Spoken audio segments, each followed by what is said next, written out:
Então, com a nossa primeira apresentação, nós temos a Eduarda Cristina, com o tema Análise geoestatística da prevalência de Zika vírus no estado de Minas Gerais nos anos de 2016 a 2021. Eduarda, quando quiser. Obrigada, Henrique. Boa tarde a todos. Só confirme, por favor, se vocês estão me ouvindo. Estamos te ouvindo. Ok, obrigada. Vou compartilhar aqui minha tela.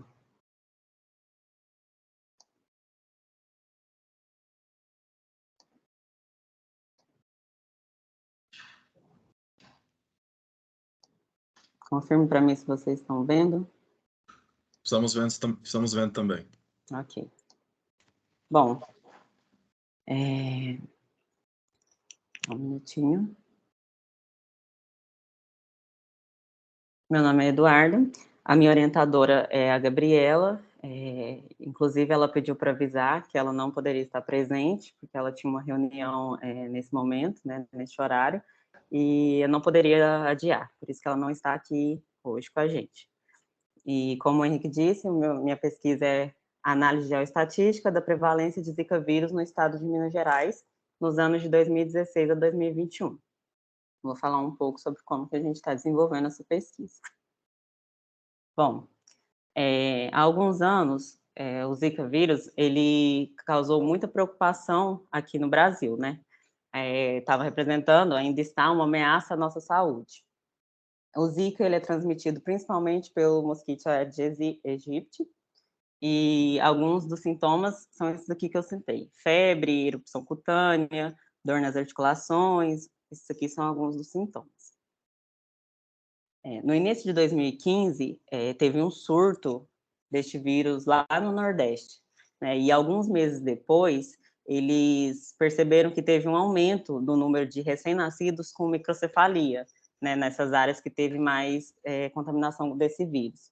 E aí isso ficou muito preocupante, né? Principalmente para as mulheres grávidas. E verificou-se também que teve uma associação desse vírus no aumento de uma incidência de uma síndrome chamada Guillain-Barré, e essa síndrome, ela acontece em adultos, né? Ela é uma doença rara que ela acontece quando o sistema imunológico do nosso próprio corpo, ele ataca parte do nosso sistema nervoso. Bom, na estatística, a gente tem diversas metodologias, né, para poder analisar essas variáveis no espaço e no tempo. E uma delas, que é a que a gente está utilizando no trabalho, é a geoestatística, né? Ela possibilita a gente modelar e mapear essa variável por meio da identificação de dependência espacial entre os pontos das amostras, né, os pontos coletados. Desde 2020, a gente está aí, né, nessa época de pandemia ainda, esse caos, que já foi pior, mas hoje está melhor. E por conta disso, acabou que o pessoal teve toda essa atenção voltada para isso, né? Mas é importante a gente não esquecer, né, dessas outras doenças, e continuar, para a gente continuar acompanhando as incidências de Zika, né? Principalmente depois dessa associação com microcefalia e outras doenças, né? A fim de evitar que tenha novos surtos desse vírus. E para contribuir com a análise do perfil epidemiológico do estado, é importante a gente analisar o comportamento espacial do vírus. Essa análise ela é feita por município, e aí a gente identifica aglomerados, né, nesses municípios com prevalência semelhante da doença. Vale ressaltar que é importante, já foram feitas várias vacinas, já foram desenvolvidas nos últimos anos, mas nenhuma ainda foi aprovada. E é importante a gente acompanhar essa incidência de casos, né? E, nesse contexto, as análises espaço-temporais, que é as que a gente está trabalhando nesse trabalho, elas são extremamente úteis. Bom, aí eu vou falar um pouquinho dos objetivos. Deixa eu só voltar aqui. Tem mais uma coisinha que eu queria falar. Com a geoestatística, é possível a gente construir gráficos, né, que a gente denomina semivariogramas. E esses semivariogramas, a partir deles, a gente consegue identificar a existência, né, ou o grau de dependência ou o grau de dependência espacial, né, em uma determinada área. Esses métodos geoestatísticos, eles têm sido muito utilizados por vários autores, para fazer essa análise, né, da distribuição espacial de doenças, mas até o momento não encontramos nenhum que tenha feito sobre o Zika vírus, e principalmente nos estados de Minas Gerais, nos anos de 2016 a 2021. E sobre essa dependência, os dados coletados em pontos mais próximos, eles tendem a ser mais parecidos do que aqueles que são coletados em pontos mais distantes. E um dado interessante também é que de 2016 a 2020 teve mais de 380 mil casos no Brasil de Zika vírus e mais de 27 mil, quase 28, foi em Minas Gerais, sendo o quarto maior número de casos do país. Então, por ser o segundo estado mais populoso do Brasil, é importante a gente fazer essa análise. Embora a contaminação pelo vírus Zika resulte em sintomas leves, né, perto de outras doenças e de pouca gravidade, quando teve associação com a microcefalia e outras doenças, como a síndrome que eu citei, isso resultou em uma grande ameaça à nossa saúde pública, né? Então, por conta disso, é importante a gente identificar, né, que é os objetivos do nosso trabalho, que é identificar a ocorrência dessa dependência espacial de Zika em todos os municípios do estado de Minas Gerais, mapear e comparar a prevalência do vírus no estado de Minas Gerais, nos anos de 2016 a 2021, e identificar aglomerados de municípios com as maiores ocorrências da doença. Então, esses são os objetivos da nossa pesquisa. A metodologia que estamos utilizando é a seguinte: para atingir nossos objetivos, a gente obteve dados da ocorrência de Zika no estado de Minas Gerais, né, eles vieram do Sistema de Informação de Agravos de Notificação, e esses dados eles são por município de residência, e esses dados são de 2016 a 2021. E como os municípios eles possuem diferentes tamanhos, foi calculada a prevalência de Zika por 1.000 habitantes para cada município, né, que é essa fórmula aqui que eu coloquei, a fórmula de prevalência. Esse aqui eu coloquei, é um print do site que a gente utilizou para tirar, chama DataSUS, né? Então, aqui a gente faz uma busca por município de residência, o ano da notificação e os anos que a gente está trabalhando, 2016 a 2021. E aí a gente conseguiu o número total de casos, né, que aponta nesse gráfico aqui. A gente percebe que em 2016 teve muitos casos, né? Depois a gente teve uma diminuída, teve só uma alta meio que baixa em relação a 2016 e 2019. E essa aqui é a população estimada no estado de Minas Gerais, dos anos 2016 a 2021, que a gente pode ver que vem crescendo, né? E lembrando que aqui está do estado de Minas Gerais, mas essa análise é feita por cada município. Então, a gente tem o número total de casos de cada município. A gente calculou a prevalência de cada município. Bom, para realizar a análise geoestatística, a gente obteve as coordenadas geográficas de cada município, né, de Minas Gerais, onde teve os casos. A gente conseguiu esses dados no site do IBGE. E então a variável prevalência, né, que é da fórmula que eu mostrei para vocês, a gente vai fazer uma análise descritiva com ela. A gente vai calcular a média, variância, desvio padrão, coeficiente de variação. E depois disso, a gente vai fazer uma análise exploratória, né, onde a gente vai investigar a ocorrência de assimetria, outliers, tendência nos dados, que são coisas que influenciam na nossa análise. E todas essas análises elas serão feitas no software R. Aí, após isso, após essa análise exploratória, a gente vai começar a análise geoestatística, onde a gente vai construir os gráficos, né, que eu citei, que são os semivariagramas, e aí a gente vai permitir a identificação da existência e ou do grau de dependência espacial da variável. O semivariograma, ele é formado pelas semivariâncias, e a semivariância, ela é calculada utilizando esse estimador aqui, onde NH é o número de pares possíveis para a distância, H entre as observações, né, os pontos.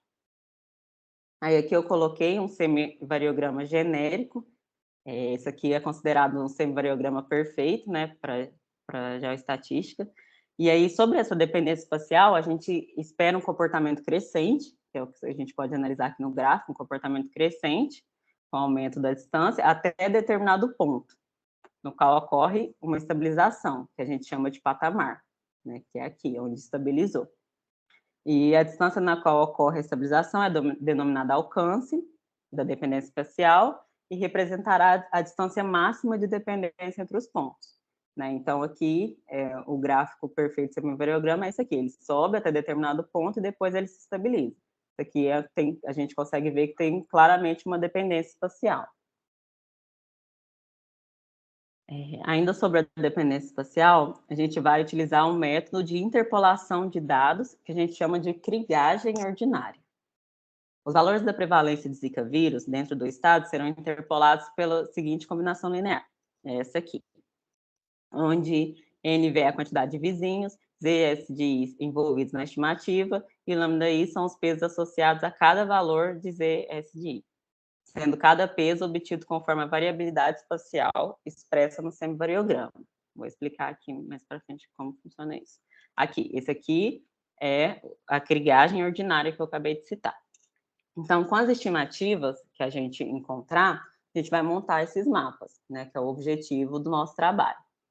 E esses mapas representam a distribuição espacial da prevalência do vírus Zika no estado de Minas Gerais. Os mapas eles serão utilizados para identificar aglomerados de municípios com comportamento semelhante em relação à prevalência da doença. Ou seja, aqui, onde a gente tem as cores mais fortes, significa que tem mais prevalência. Então, o vermelho, o laranja, o azul aqui bem escuro, e as cores mais claras significa que não tem tanta prevalência. E, além disso, a gente vai fazer o mapa de cada ano e vai comparar esses mapas. Bom, essas aqui são as minhas referências. E é isso. Eu espero que vocês tenham gostado.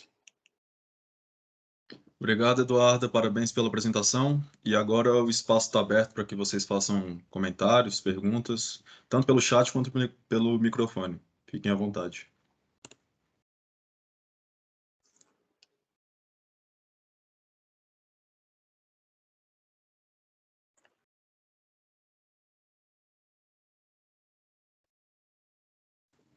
Bom, então, nós vamos passar então para o próximo.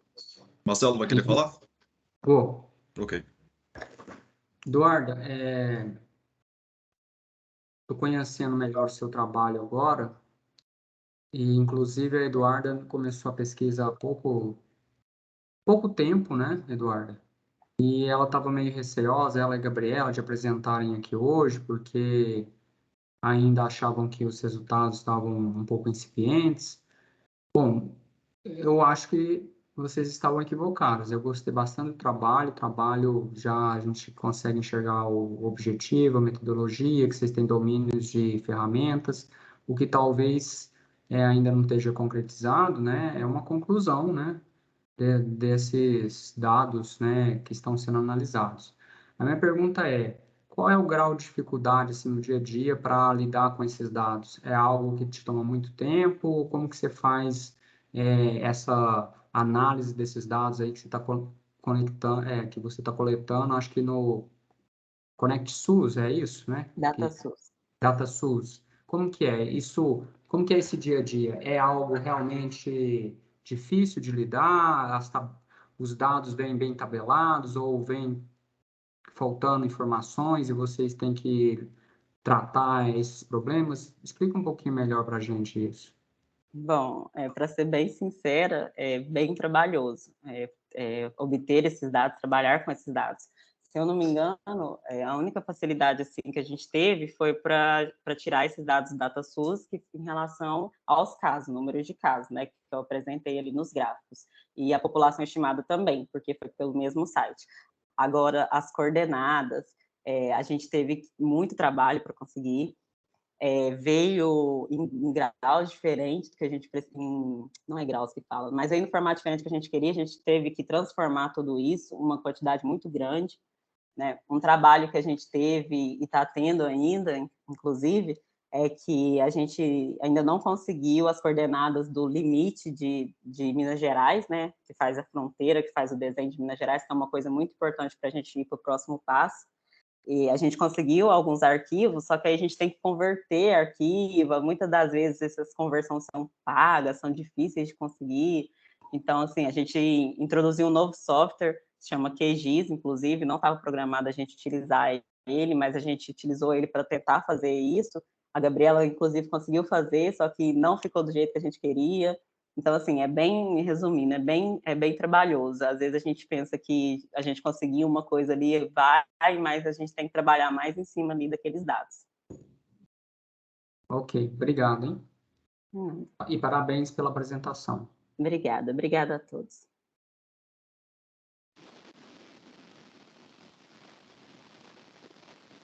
Professor, nós não estamos te ouvindo. Agora estão me ouvindo? É porque eu Sim. achei que o microfone do fone estava funcionando, mas pelo visto não. Não, só queria fazer um comentário, Eduardo, que esse modelo seu aí é bem interessante, né? Porque você trabalha com essa situação da dinâmica espacial, praticamente você está trabalhando com um modelo de uma epidemia de propagação espacial, né? Eu já vou te dar algumas dicas, né? Talvez, eu não sei se é possível fazer, mas é possível você fazer. Você analisou de 2016 até 2021. É possível fazer um mapa dinâmico da expansão da doença, porque você tem aqueles focos em vermelho, né? Aquilo ali, se eu não me engano, é num determinado ano que você fez, ou aquilo ali do geral. Que eu imagino que ia ficar bem interessante para a gente ver a dinâmica mesmo da doença, né? Como que ela se espalhou no estado, né? Para onde em que momento ela esteve mais presente numa determinada região ou em outra. E aí, em cima disso, eu te digo que esse seu modelo é muito rico, porque você pode aplicar essas coisas aí. Por exemplo, vou te dar só um exemplo. Você poderia aplicar isso aí também para a epidemia de Covid, porque é uma propagação espacial também. Você consegue fazer a mesma coisa aí dessa prevalência. E eu acho que talvez, eu imagino, né, que toda essa análise que é feita do IBAMA sobre incêndios na Amazônia é feita com modelos bem parecidos com o que você está fazendo aí, tá? Que é exatamente a prevalência e, na verdade, vai medir o foco de incêndio, né? Onde está tendo incêndio. Então, a ideia é a mesma, né? Porque também o incêndio também é uma propagação espacial, tá? Porque você pode queimar uma floresta por causa da atuação de um vento, né? Um vento espalhando brasa e tudo mais, né? Então, se espalha chama e os modelos de epidemia e de controle de incêndio são muito parecidos, tá? Era só isso mesmo. Entendi. Muito obrigada, suas dicas estão anotadas. Em relação ao mapa que você perguntou, lá das cores, eu não sei se eu falei, aquele mapa ele é genérico também, ainda não é o nosso mapa, mas eu entendi o que você falou da dinâmica. Inclusive, eu vou falar com a Gabriela para a gente fazer essa análise. Beleza.